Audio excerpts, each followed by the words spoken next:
Senang sekali berjumpa lagi dengan Anda bersama saya Bram Sindun sebagai host daripada program yang kita sebut Kings, Kingdom Influencer Group Sharing. Kelompok berbagi daripada para pemberi pengaruh kerajaan Allah. Tujuan dari program ini adalah mengajak umat Tuhan bersama mewujudkan Matius 6 ayat 10, datanglah kerajaanmu, jadilah kehendakmu di bumi seperti di sorga. Melalui apa? Dua hal, yaitu melalui cara hidup kerajaan Allah yang punya pengaruh seperti garam dan terang. Dan yang kedua adalah misi amanat agung. Kita akan membahas mengenai apakah COVID-19 yang sedang terjadi di seluruh dunia ini adalah hukuman Allah. Sejak terjadinya COVID-19 akhir tahun yang lalu di China, kita menaruh perhatian penuh kepada peristiwa ini. Dan ada banyak sekali spekulasi mengapa ini terjadi, ada banyak sekali pandangan-pandangan mengapa ini terjadi. Nah, ada yang berkata bahwa apa yang terjadi ini adalah sebagai hukuman Allah. Allah sedang menghukum masyarakat Cina. Ini adalah pandangan dari seseorang. Sementara di Amerika ada seorang pendeta yang berkata bahwa ini juga adalah hukuman Tuhan, yaitu ketika di sebuah sinagog banyak jemaat terpapar dengan virus COVID-19. Dia berkata dia mendapat pewahyuan bahwa apa yang terjadi ini adalah hukuman Allah. Ada juga nubuatan yang cukup viral dari seorang nabi yang cukup terkenal.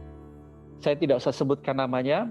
Dia berkata bahwa apa yang sedang terjadi dimulai dari Cina dan kemudian hari ini Amerika mengalami COVID-19 dan yang tertinggi angka infeksi bagi masyarakatnya disebut sebagai hukuman Allah bagi bangsa-bangsa. Nah, malam hari ini hadir dalam forum ini beberapa narasumber. Ada dua yang belum hadir di sini, tetapi sudah ada 3 narasumber bersama saya dan bersama juga co-host saya, yaitu Brother Vincent Juang. Shalom Brother Vincent. Ya, Pak Vincent ini tinggalnya di Melbourne di Australia. Dia seorang penginjil dan seorang pengusaha, dan apa yang menjadi ambisi utamanya adalah menangkan jiwa buat kerajaan surga. Lalu juga adalah Bro Roy Terik. Shalom Bro Roy. Ya, Bro Roy Terik ini seorang penginjil untuk para atlet. Lembaga pelayanannya adalah Indonesia Sport Academy atau AISA. Dan ada Pastor Joy Israel. Namanya keren ya, Joy Israel. Saya pikir dulu orang Israel, Pak. Oke, Pastor Joy Israel ini gembala di Kelapa Gading, seorang worshiper, seorang musician yang diurap itu. Oke, dan nanti akan hadir 2 narasumber yang lain. Tapi kita akan langsung mulai dengan program talk show kita malam hari ini. Baik, saya akan mulai dengan pertanyaan pertama ini ya. Apa pandangan dari para narasumber ya mengenai peristiwa COVID-19 ini? Tadi di awal saya sudah sempat menyinggung beberapa pandangan. Nah, apa pandangan daripada Pak Vincent sendiri? Silakan. Kalau saya secara pribadi, COVID-19 ini sebuah yang sangat kaget ya buat pribadi saya. Iya. Yaitu selama ini apa yang firman Tuhan katakan, carilah dahulu kerajaan Allah dan kebenarannya, maka semuanya itu akan ditambahkan kepada engkau. Nah, hari-hari kemarin saya rasa sangat sulit untuk dimengerti. Karena kita sendiri memikirkan bahwa kita punya panggilan masing-masing, kita dapat fokus pada cita-cita kita, keinginan kita. Tapi dengan kejadian ini, kita semua sadar bahwa apa yang kita cita-citakan kemarin itu bisa terjadi sebuah pemberhentian yang di luar dugaan semua manusia. Seperti hari ini, kita yang kemarin begitu ambisius, bekerja siang dan malam, tiba-tiba hari ini tanpa kita sadarin, kita dipaksa untuk berdiam diri di rumah. Lockdown. Jadi sahabat ya?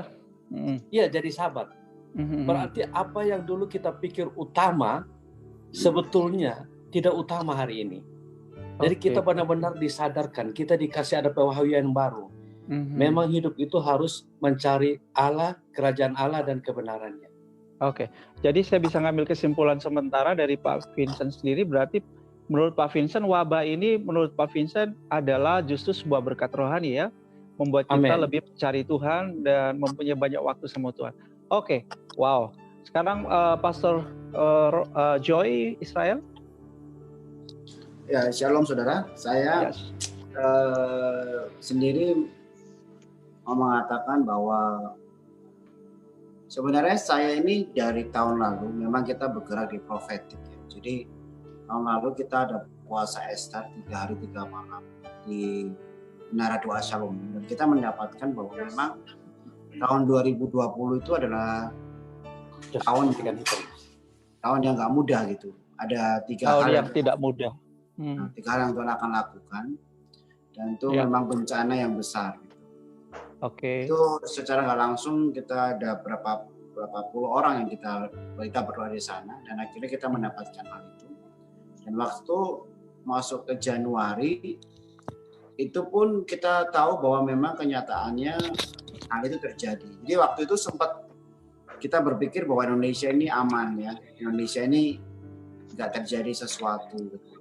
Karena waktu saya ke Israel pun akhirnya terjadi sesuatu juga. Waktu saya di sana sempat ada kesaksian yang luar biasa tuh. Saya bersama peserta itu gak bisa keluar dari Israel, hampir gak bisa karena corona. Nah, cuma tapi akhirnya bisa keluar juga. Nah, cuma kalau saya pikir-pikir akhirnya saya mendapatkan bahwa memang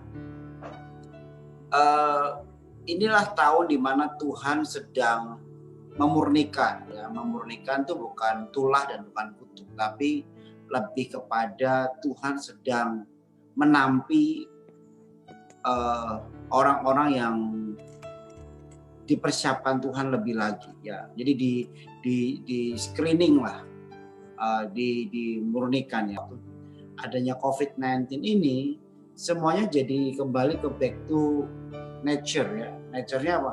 Kita di rumah, kita bersama keluarga, kita bisa menikmati waktu-waktu dengan keluarga. Nah, pemurniannya itu menurut saya ada 3 hal. Pertama, Tuhan sudah memurnikan gerejanya. Gereja memang kalau kita lihat Tuhan memurnikan gerejanya.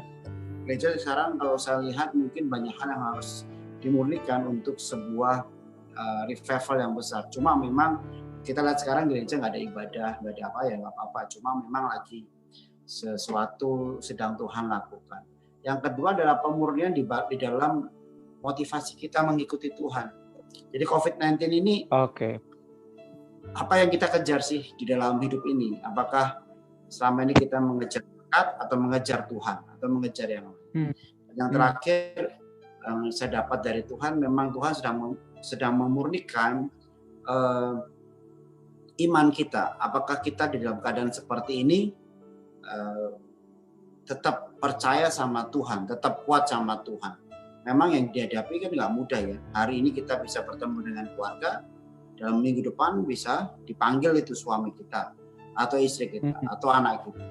Jadi memang COVID ini ada banyak konteks, bisa dikatakan sebagai berkat buat beberapa orang, mengatakan bahwa inilah kita harus mengucap syukur dan semuanya. Tapi kalau saya lihat bisa ada hal Tuhan yang mengatakan ini kutuk, ini tulah yang lain. Tapi saya lebih sudut pandang saya lebih mengatakan bahwa ini Tuhan sedang mempersiapkan atau memurnikan kekristenan ini lebih kuat lagi untuk masa ke depannya. Karena kalau Alkitab mengatakan ke depan itu bukan lebih gampang loh, tapi lebih susah, lebih tidak mudah.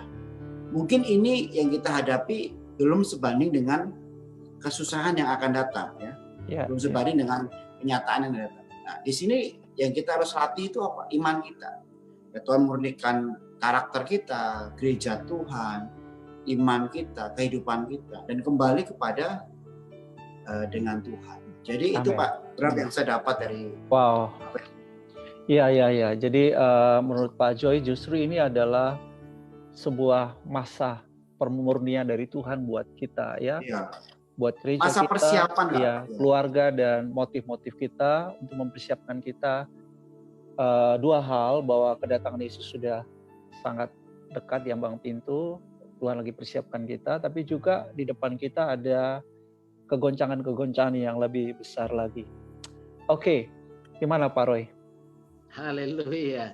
Pak Bram. Yes. Jadi ini judulnya luar biasa, saya senang sekali. Jadi kalau kita beli bola bulu tangkis, ya kan, shuttlecock itu, dia ada tempatnya Pak Bram. Iya. Di dalamnya ada kok banyak, ada bola bulu tangkisnya banyak. Nah ini di tangan saya ada bola tenis, ini package-nya, isinya ada 3 bola. Iya. Jadi hari-hari ini COVID, package-nya adalah berkat Tuhan yang luar biasa. Tetapi seturut juga dengan 2 Timotius pasal 3 ayat 16 bahwa firman, janji, perjalanan iman orang percaya, kehidupan ini itu untuk mengajar kita, untuk menyatakan kesalahan dan mendidik kita dalam kebenaran. Jadi adalah blessing, tetapi di dalamnya juga ada pendidikan-pendidikan dari Tuhan. Oke. Jadi waktu Yesus lahir di Injil Matius pasal yang pertama, Maria mendapat berkat, tapi itu problem buat kehidupan pribadinya sebagai manusia. Iya.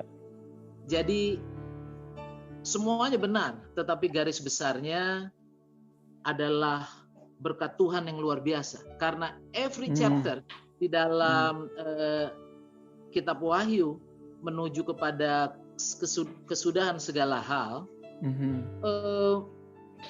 Tuhan terus beracara, Tuhan terus pegang kendali, Tuhan mau setiap orang berbalik kepada Dia. Jadi hal yang sama sedang terjadi. Itu sebabnya masing-masing kita harus terus melaksanakan amanat agung. Amin. Oke, jadi dari Pak Roy justru melihat ini sebagai salah satu didikan Tuhan. Wow. Ini pandangan-pandangan para narasumber ini luar biasa sekali ya. Baik, saya perkenalkan ini Dr. Johnson Detan, sahabat saya dari Malang. Walaupun dia tinggal di Malang, tapi hidupnya mujur sekali ya, penuh berkat.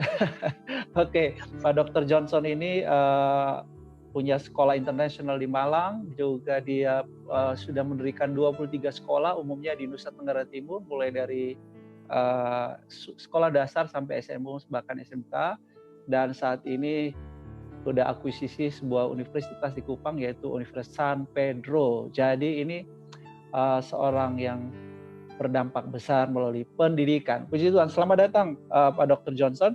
Baik, kita lagi membahas mengenai apakah COVID-19 ini hukuman Allah atau apa? Menurut pandangan Pak Dr. Johnson, silakan.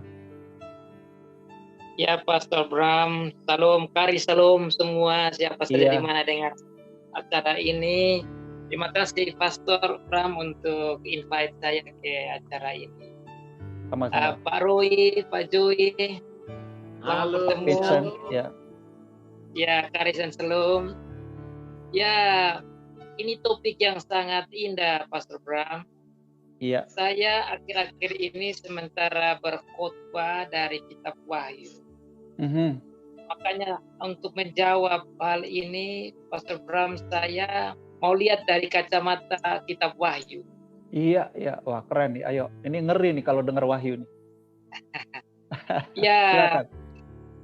Kitab Wahyu diawali dengan revelation. Arti revelation atau wahyu adalah pembukaan rahasia yang sebelumnya tertutup di surga. Tuhan bukakan bagi kita umatnya. Amin. Dan oleh karena itu COVID-19 terjadi sebenarnya bagi banyak orang sebenarnya surprise.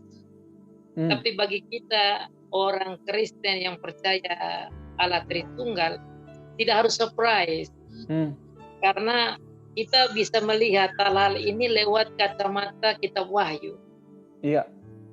Dan dalam Kitab Wahyu itu, Pastor Bram, itu diawali dengan inilah wahyu Yesus Kristus. Inilah rahasia yang Tuhan Yesus buka lewat malaikat, kemudian lewat Yohanes, kemudian diberikan kepada gereja sepanjang abad.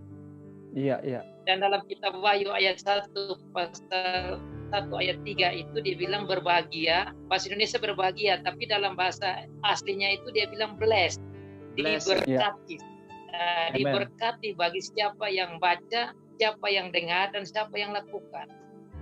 Karena hal-hal ini akan terjadi. Kemudian setelah dia kasih greetings dari Allah Tritunggal, di dalam ayat 8 dari pasal 1, dikatakanlah ini firman dari dia yang adalah Alfa dan Omega. Iya.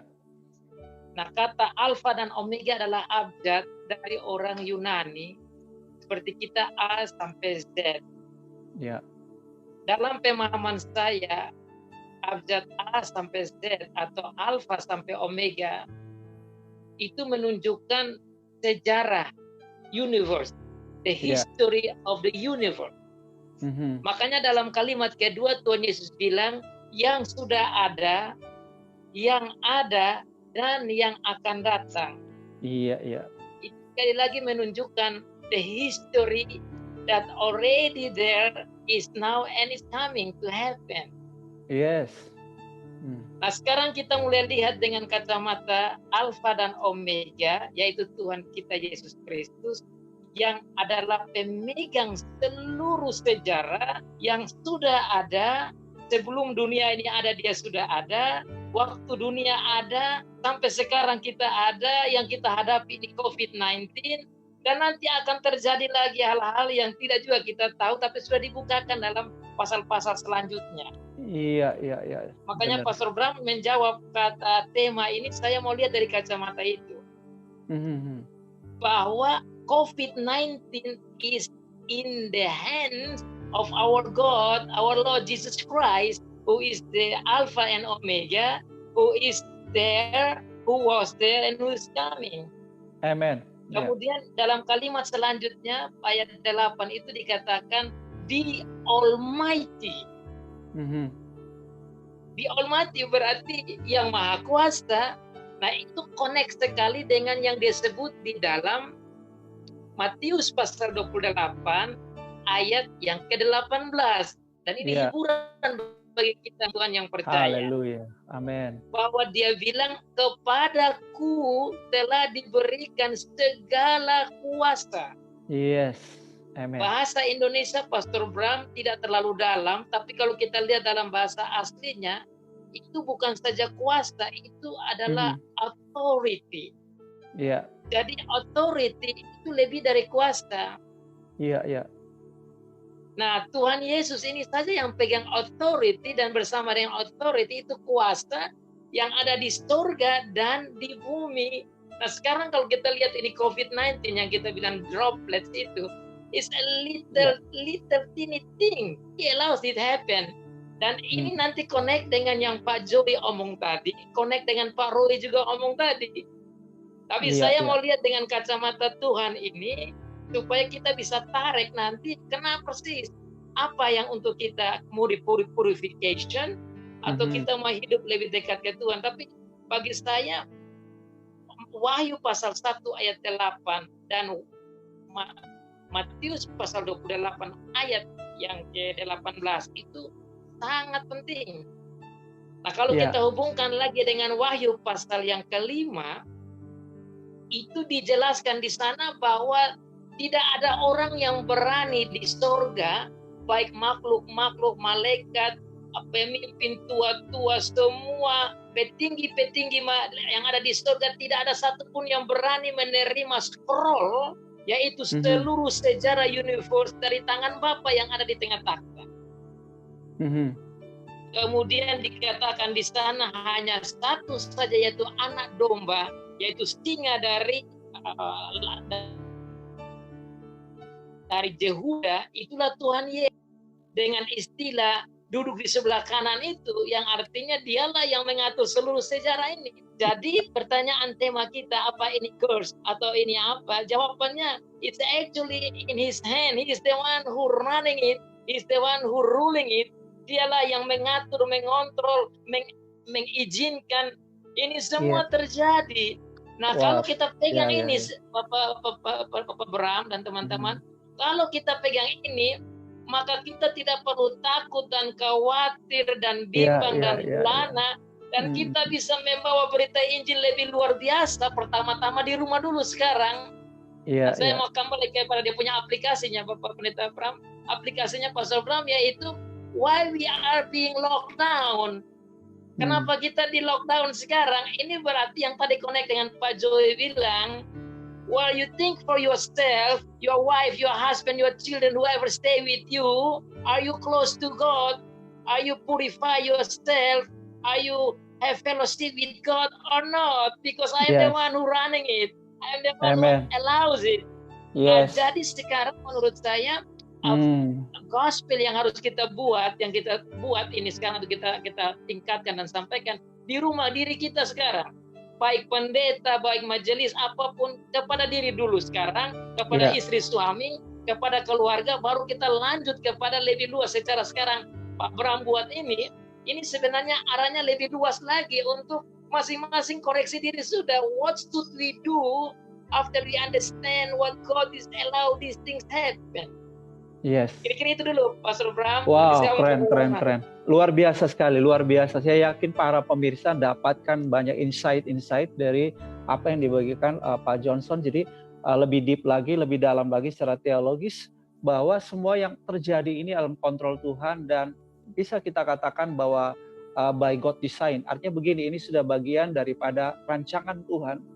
Karena dia Alfa dan Omega, semuanya bukan terjadi tiba-tiba dan kebetulan, semuanya sudah diketahui Tuhan dan semuanya dalam kontrol Tuhan. So don't worry, don't be afraid. Jangan khawatir, jangan takut. Oke, sebelum kita masuk ke segmen yang kedua, kita akan membahas mengenai bagaimana sikap kita dan apa yang harus kita lakukan sebagai kingdom influencer, sebagai pemberi pengaruh kerajaan, anak-anak Tuhan, garam dan terang dunia, ya di sekitar kita, supaya kita jadi kesaksian. Kita akan lanjutkan pada topik pembahasan yang berikut, yaitu bagaimana seharusnya sikap kita sebagai anak-anak Tuhan di tengah COVID-19 ini, apa yang seharusnya kita lakukan. Pak Vincent, silakan. Mengikut Tuhan, punya pengalaman pribadi dengan Tuhan, sehingga kami memiliki keberanian yang amat sangat sesuai dengan Joshua pasal 1 dari ayat 6 sampai 10. Sehingga di situ dibilang very courageous. Jadi sejak saya mengenal Yesus, saya membangun roh saya, jiwa saya, pikiran saya untuk fear not. Jadi benar-benar tidak akan ada ketakutan. Baik kepada manusia, baik kepada penyakit, baik kepada virus, baik kepada ekonomi, baik kepada kematian itu sendiri. Karena kita ada sebuah jaminan bahwa kita hidup di bumi, kalau kita sewaktu-waktu dipanggil Tuhan, kita akan berada di rumah Bapa di surga. Karena Yesus, dia berkata di dalam Yohanes 14, dia menyediakan tempat bagi kita. Dan waktu berjalan di dalam kehidupan sehari-hari sebagai orang percaya, kita juga ingat Yesus berkata di Matius 7 ayat 24-27, itu tentang orang yang membangun rumah di atas pasir dan membangun rumah di atas batu karang. Jadi waktu kita ikut Yesus, kita biasakan diri untuk melakukan firman-Nya, untuk berjalan sesuai firman-Nya.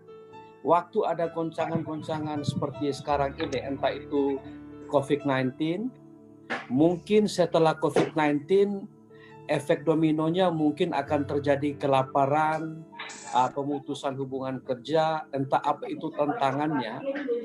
Kita bisa berjalan dan menyaksikan bahwa firman Tuhan adalah iya dan amin. Firman Tuhan itu bisa kita saksikan oleh pengalaman hidup kita. Bahkan juga di Ibrani pasal 12 ayat 28, bahwa kita di sebuah kerajaan yang tidak akan tergoncangkan. Amin. Sehingga kita harus belajar bahwa orang benar hidup oleh iman. Semenjak saya mengenal Yesus, saya ingat betul bahwa kita harus belajar hidup oleh iman, berjalan oleh iman. Karena dan saya punya pengalaman berdoa buat beberapa orang yang positif COVID-19. Ya. Itu pun saya beritahu mereka, waktu mereka saya hubungan lewat telepon berdoa, saya sampaikan pertama yaitu satu, roh yang di dalam saudara lebih besar daripada roh yang ada di dalam dunia. Sehingga saya membangun sebuah confidence in God, dan kami sama-sama berdoa untuk mengusir virus COVID-19 ini keluar dari tubuh kita. Amin. Dan setiap perkataan kita, jadi kita harus paham, kalau kita sebagai orang Kristen, banyak orang Kristen kita tanya bahwa kamu percaya Yesus, di mana Yesus? Mereka tunjukin di dada bahwa Tuhan Yesus di sini. Nah, Tuhan Yesus ini bukan sesuatu yang seperti tato, tapi Tuhan Yesus di sini Tuhan Yesus yang roh. Amin. Roh Allah ada di dalam kita, dan roh Allah itu adalah Allah itu sendiri. Jadi waktu kita mengaku kita sebagai orang percaya ada roh Allah di dalam kita, manifestasinya apa di dalam hidup kita? Manifestasinya apa di saat kita mengalami sakit penyakit? Manifestasinya apa saat kita mengalami tantangan? Apakah Yesus yang sudah mengatakan bahwa kita di dalam dunia kita akan mengalami tantangan, tetapi ketahuilah bahwa aku telah mengalahkan dunia. Jadi kita harus bangun dengan iman, keyakinan teguh, roh yang di dalam kita besar, kita hidup di atas firman, kita hidup oleh iman, tidak ada yang kita takuti, karena waktu kita mempelajari firman, bahwa Allah itu adalah, roh Allah itu adalah Allah. Sistem keelahian, raja di atas segala raja, tinggal di dalam kita, itu diperlengkapi oleh pasukan pengawalnya. Malaikat Tuhan. Jadi kita harus melihat segala sesuatu oleh iman. Sehingga waktu teman-teman yang kemarin ada mengalami sakit, kita berdoa, kita usir, dan mereka punya iman dan mereka sembuh. Ya, sebelum meeting sore ini, saya kontak salah satu orang yang mengalami COVID-19 dan telah sembuh. Dia kebetulan hamba Tuhan, pendeta. Jadi saya minta tolong beritahu saya apa yang Bapak alamin sebelum mengalami COVID-19. Dia bilang waktu kita belum mengalami COVID-19, dia ada timbul sebuah ketakutan. Apakah nanti akan mati atau sesuatu. Tapi waktu dia sudah mengalami dan dia sudah menyaksikan kuasa Allah bekerja di dalam dirinya, dia tidak takut lagi pada COVID-19 itu sendiri. Jadi hukumnya begini, ketakutan terhadap segala sesuatu, entah itu manusia, entah itu keadaan atau penyakit, kita akan takut sampai di titik terendah ketakutan itu menjadi hilang dengan sendirinya. Sehingga dia sebelum mengalami COVID-19, dia takut untuk mengalami COVID-19. Dia menghindar. Tapi sudah terlanjur kena, dan dia sudah buktikan kuasa Tuhan, tidak ada takut lagi. Bukan berarti dia hidupnya sembarangan. Dia tetap taat kepada prinsip-prinsip yang ada, yaitu social distancing, terus avoid crowding, terus cuci tangan secara rutin, kebersihan. Dia tetap lakukan, tetapi ketakutan itu sudah hilang. Dan dia sendiri sudah membuktikan bahwa Yesus benar-benar berkuasa, dan kita dapat menolak, mengusir penyakit itu keluar dari diri kita oleh kuasa Yesus, kuasa darah Yesus, oleh iman. Dan ini tidak hanya satu orang, sudah 3 orang. Ya. Dan mereka mengalami itu. Jadi ini waktunya untuk kita buktikan firman Tuhan ya dan amin. Kita hidup di dalam firman Tuhan dan saksikan bahwa kita membangun rumah di atas batu karang yang teguh. Kita pasti akan lewati dengan menang dan sungguh-sungguh menang bersama Yesus. Amin. Ya, saya perkenalkan pada para pemirsa adalah Pastor Kenita. Beliau adalah pastor dari SIB Lake City di Kuala Lumpur dan khusus bergerak di pemulihan para pria di Malaysia. Shalom Pastor Kenny. kita lihat viral di media sosial banyak tempat dan juga disertai dengan firman Tuhan. Ada 3 sumber. Satu mengatakan ini murka Allah karena LGBT, pengguguran anak, seks bebas, dan banyak dosa yang terjadi di bumi ini. Ini adalah hukum dari Tuhan. Yang kedua kita dapat itu adalah serangan iblis. Yohanes 10 ayat 10, iblis datang mencuri, membunuh, dan membinasakan. Tapi di satu sudut ayat yang lain juga mengatakan bahwa ini adalah penghakiman Tuhan. Dia mulai dari rumah Tuhan. Maka ada juga hamba-hamba Tuhan yang meninggal dan sebagainya. Dan juga ada beberapa sudut pandangan lagi bahwa ini sebagian daripada tanda akhir zaman. Tanda akhir zaman sudah dikatakan dalam Matius 24 dan yang lain. Nah, bagaimanapun saya percaya coronavirus ini ditunggang oleh iblis. Setan ambil kesempatan ini untuk membunuh, membinasakan. Bahkan juga menakutkan, membawa ketakutan, membuat gereja lumpuh dan yang lain. Tapi Tuhan selalu turut bekerja dalam segala sesuatu untuk mendatangkan kebaikan, Roma 8:28. Tuhan pakai situasi ini juga untuk mendatangkan kebaikan bagi umat Tuhan. Tuhan lakukan pemurnian buat gereja Tuhan. Gereja Tuhan mulai fokus kepada Kristus. Christ Center, Bible Based, and Spirit Lead. Mulai bergerak berdasarkan firman, berfokus kepada Yesus karena sekarang adalah social distancing.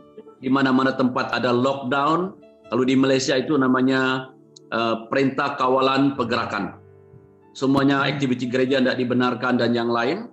Tapi gereja tidak habis akal karena Tuhan turut bekerja. Tuhan pakai cara online melalui seperti Zoom dan yang lain. Gereja terus aktif, bahkan memberitakan Injil. Bahkan banyak gereja ambil peluang ini untuk menyatakan kasih Kristus kepada bangsa-bangsa. Jadi saya percaya Tuhan ada, Tuhan tetap take charge, take control di dalam coronavirus COVID-19 ini. Luar biasa. Dari saya.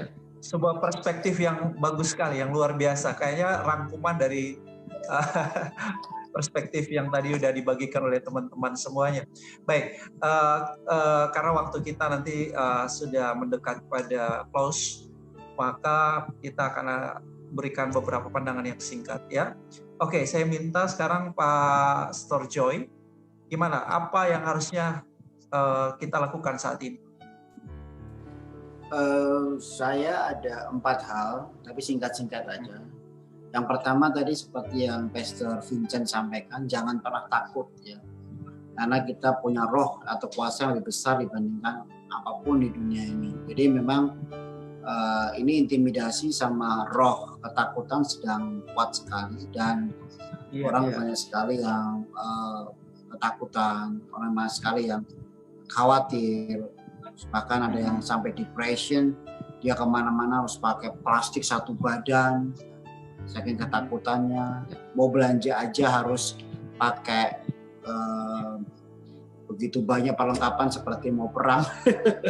Iya betul. Jadi Tuhan nggak mau kita takut lah ya. Terus yang kedua, di dalam keadaan seperti ini ya kita harus lebih banyak menyembah Tuhan. Jadi saya bersama keluarga dan istri, saya menyembah Tuhan dan kita lebih intim dengan Tuhan, baca firman, doa, dan kita juga kasih tahu kepada jemaat untuk lebih kuat dengan Tuhan. Jadi masa-masa begini lebih enak lah kita bisa kuat dengan Tuhan. Dan yang ketiga yang kami lakukan terus menabur Pak, terus memberi. Ya. Jadi di dalam masa seperti ini lagi kondisinya sebetulnya kurang ya, tapi tetap nabur ya. Jadi kita seminggu 2 kali baksos Pak.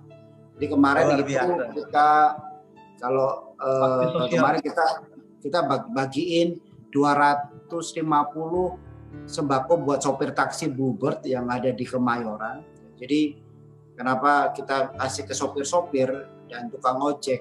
Karena mereka itu setiap hari berurusannya dengan manusia, gitu. Jadi kita kasih sanitizer, kita kasih masker, terus kita kasih itu. Jadi di dalam keadaan seperti ini kita bukannya malah melakukan sesuatu yang sifatnya diam, tapi kita lebih kepada baksos. Kita menolong begitu yang Tuhan suruh ya. Kayak nanti hari Jumat kita juga akan membantu di daerah Parung sana, Tangerang sana Nah, satu daerah itu kumuh sekali, nah kita akan semprot daerah itu juga. Dan yang terakhir ini teologi saya ya, ini mungkin agak berbeda dengan pandangan yang lain. Saya setiap hari perjamuan kudus, Pak. Jadi saya mengangkat tubuh dan darah Yesus karena saya percaya di dalam tubuh dan darah Yesus ada kuasa. Jadi saya melatih iman saya bersama keluarga saya dan saya ajarkan kepada jemaat saya.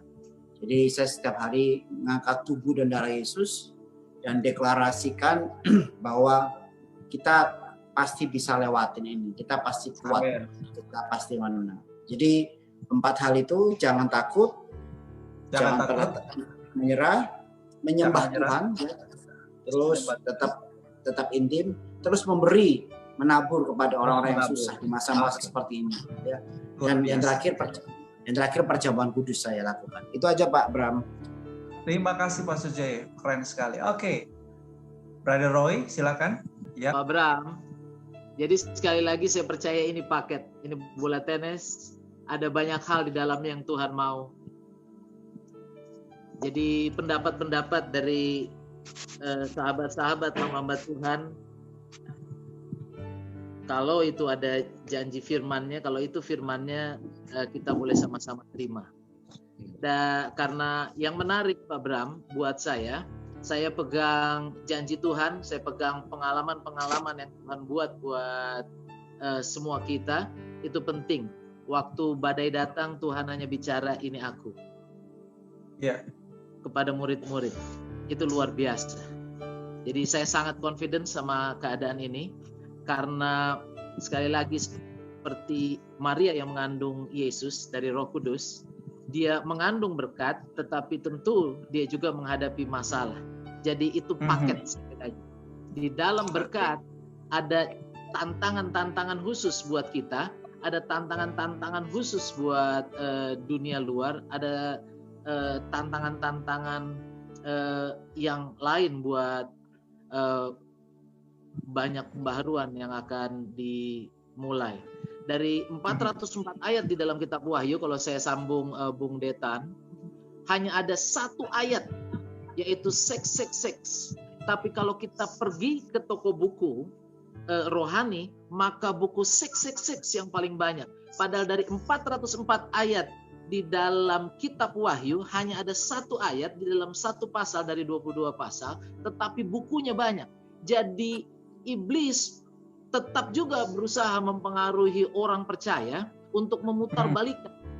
Ini adalah original attacking dari dia. Kalau kita ingat di dalam Kejadian pasal yang ketiga, dia balik tentang perkataan Tuhan itu. Di dalam kitab Wahyu juga dia coba seperti itu. Itu sebabnya kalau kita pergi, kita cari buku Kerajaan 1000 tahun, Kerajaannya 1000 tahun, di Alkitab ada ditulis 1 perikop, tapi bukunya sulit sekali dicari. Tetapi buku 666 sangat banyak.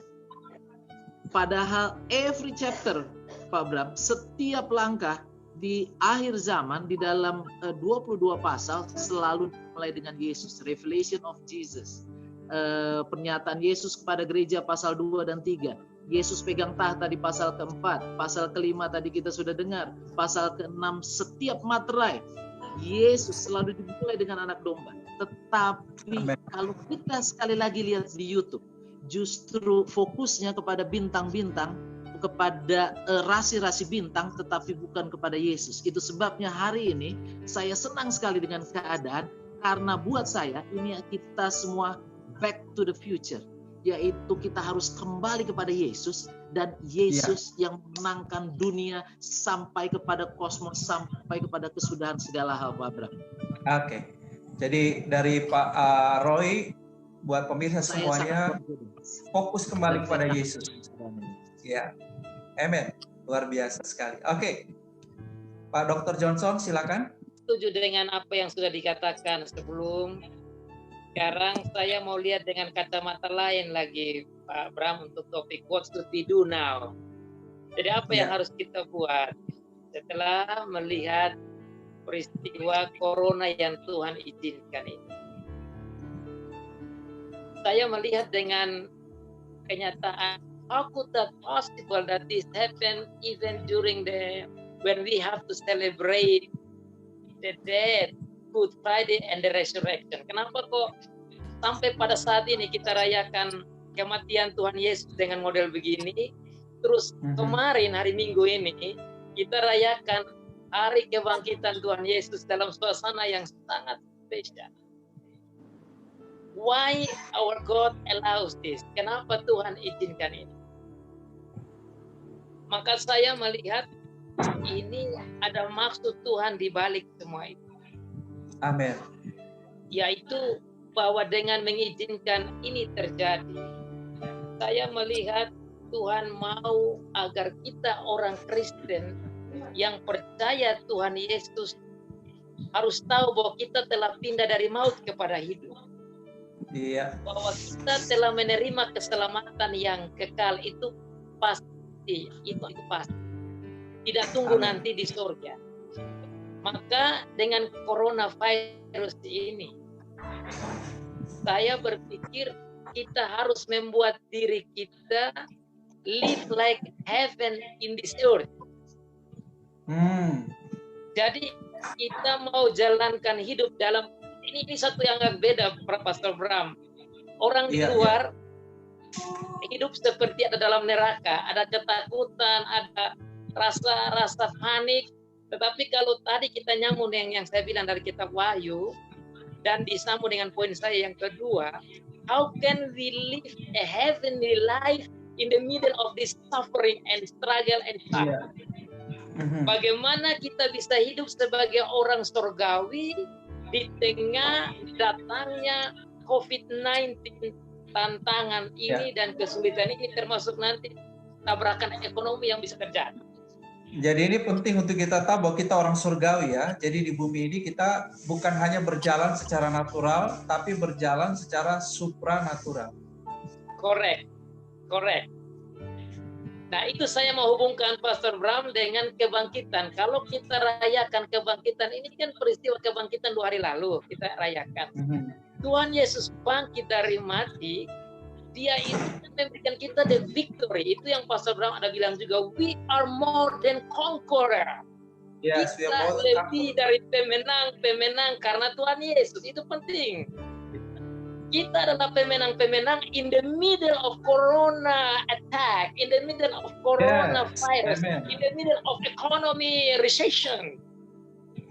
Oke, sebentar. Pemirsa, ini satu statement yang perlu kita deklarasikan bersama-sama, bahwa di tengah corona ini, in the middle of corona, we are more than conqueror. Kita lebih dari pemenang. So, malam ini kita dibebaskan dari semua roh ketakutan, pergi dari hidup kita, karena kita adalah para pemenang, dan di dalam kita, seperti Pastor Vincent katakan, ada roh singa dari Yehuda yang membuat kita berani. Yes. Silakan Pak Johnson, lanjutkan. Pak Bram bisa lihat, kita semua bisa lihat Roma chapter 8 pasal 8 itu clear sekali. Siapa yang mau gugat kita, siapa mau hukum kita, siapa melawan kita, peperangan, ketelanjangan, termasuk penyakit makhluk, termasuk corona yang makhluk halus yang Tuhan izinkan, tidak bisa memisahkan kita dari kasih Allah dalam Tuhan Yesus Kristus. Amin. Isn't that amazing? Amazing. Oke, jadi pemirsa, apa yang dibagikan oleh Pak Johnson tadi adalah begini. Kita harus tahu bahwa kita ini sudah berpindah dari kegelapan pada terangnya yang ajaib. Kita warga kerajaan surga. So marilah kita hidup dengan cara surgawi di bumi ini. Dahsyat. Sehingga kita menjalani kehidupan ini bukan sebagai orang-orang bumi yang terus diintimidasi, dikontrol oleh ketakutan, tetapi berjalan dalam keberanian karena kita lebih daripada pemenang. Luar biasa sekali. Oke, yang terakhir, silakan. Yang terakhir. Jadi yang terakhir, karena kita adalah orang-orang surgawi, Rasul Paulus katakan dalam Efesus pasal 4 ayat 1, hiduplah sesuai dengan panggilanmu, dan ada sekitar 5-6 identity of heavenly people. Satu, humbleness, ya, rendah hati, sabar, ya, damai, cinta kasih, bersatu, ada spirit of togetherness. Kemudian ada yang terakhir dia bilang pakailah karuniamu. Kalau kita masuk sampai ayat-ayat terakhir, jangan hidup dalam ya manusia lamamu, tetapi hidup sebagai orang-orang surgawi. Yes. Dan ayat satu yang sangat saya cintai sebelum saya tutup poin ini, Pak Pastor Bram, Galatia pasal 5 itu selalu kita hafal dari kecil, tapi dalam itulah the identity of heavenly people. Yes. Cinta kasih dan damai sejahtera dan sukacita dan humbleness dan gentleness, ada kelemah lembutan, ada kesabaran, ada kontrol diri, ada kebaikan, ada kesetiaan. Wow, look at that. Now we need to ask ourselves, tanya diri kita, is those things in us or not? Atau kita hidup seperti orang yang tidak percaya, orang-orang surgawi hidupnya berbeda di tengah coronavirus, di tengah recession, di tengah challenge ini. Kita adalah orang-orang pemenang, orang surgawi yang berbeda. We are different from those who do not know God.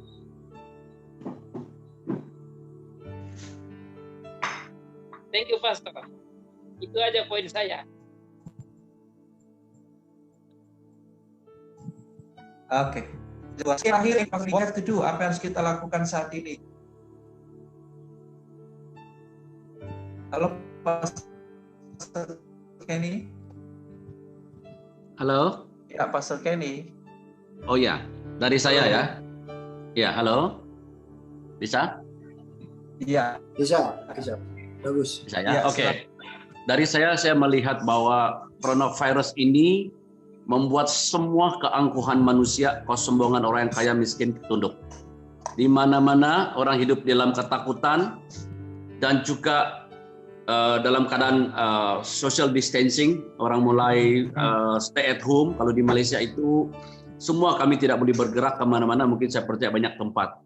Nah, ini kesempatan yang indah untuk pria-pria ini jadi bangkit, ya, jadi perwira, jadi imam dalam rumah tangga. Membangun keluarga menjadi keluarga yang ilahi, keluarga yang menghadirkan kerjaan Allah.